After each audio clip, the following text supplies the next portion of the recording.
In this video, I'm going to show you how to pay an invoice on FreshBooks.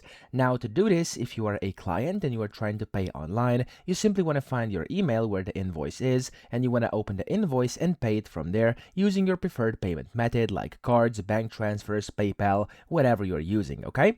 So that way it's going to be very simple, but in case you are a business owner who's trying to record a payment and pay the invoice that way, what you want to do is log into your FreshBooks account, and then when you're in here, you want to navigate to the invoices tab here on the left.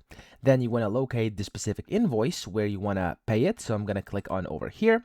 And then under more actions, I have a sample invoice over here. You can see you want to click on more actions and you want to click on add a payment.